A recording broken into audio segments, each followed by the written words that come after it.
ప్రదోషకాల వేళ ప్రాంగణంలో కొలువుదీరి ఉన్నారు కోటిలింగేశ్వరుడు. పంచామృతాలు పరిమళ ద్రవ్యాలతో ప్రదోషకాల అభిషేకాన్ని ప్రారంభించవలసిందిగా అర్చకవరేణ్యులకు మనవి. ఓం నమో భగవతే రుద్రాయ. ఓం నమస్తే రుద్రమణ్యవ ఉతో తైషవే నమః. నమస్తే అస్తు ధన్వనే బాహుభ్యాముతతే నమః. या तेषु शिवतमा शिवं बभोवते धनुः. शिवाचरव्याया तव तया नो रुद्रमृणया. या ते रुद्रशिवा तनोरघोरा पापकाशिनी. तया नस्तनवाशं तव या गिरिशं ताभिचाकशीः. या विशं गिरिशं तास्ते बिभर्षस्तवे.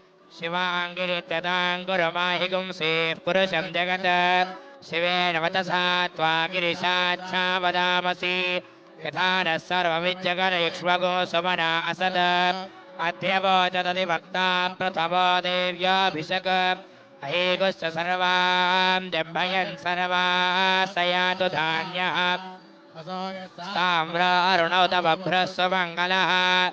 ये चेमागुं रुद्राभितो दिक्षुश्रिता सहस्रशो वैशाकुम्भेण ईमहे. असव्यावसर्पदिनीलग्रीवो विलोहितः.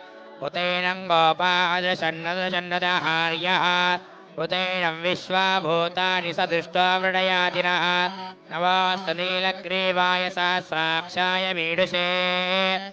अथो ये अस्य सत्त्वानोऽहं तेभ्यो करन्नमः. प्रमुञ्च धन्वनस्त्वभयोरात्रियोर्ज्याम्. याश्च ते शैशवः पराता भगवो वपात्.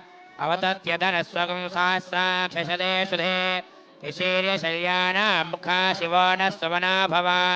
वेद्यं नरकवर्तिनो विशल्यो मानवागुम्भुता.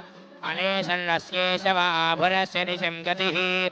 या देहेतर्मे दुष्टमहस्ते भोवते धनुः. तयास्मान् विश्वदस्तव यक्ष्मया परिपुरा. नमस्ते अस्त्वायुधाय नातदाय दृष्टवे.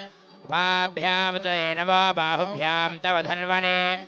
परिते धन्वनो हेतिरस्मान् वृणक्त विश्वतः. अथो यैषदिस्तवारे अस्मन्निधे. नमस्ते अस्तु भगवन् विश्वेश्वराय महादेवाय त्रयम्बकाय त्रिपुरान्तकाय त्रिकालाग्निरुद्राय नीलकण्ठाय मृत्युञ्जयाय सर्वेश्वराय सदाशिवाय श्रीमन्महादेवाय नमः. नमो हिरण्यबाहवे सेनान्ये दिशां च पदये नमो नमो वृक्षेभ्यो शेभ्यः पशूनां पदये नमो नमः. सस्मिञ्जनाय तुषेवते पथीनां पदये नमो नमो बभ्रुषाय विरेन्नानां पदये नमो नमो हरिकेशायोपवीते पुष्टानां पदये नमो नमो भवस्य हेत्ते जगतां पदये नमो नमो रुद्राय तथा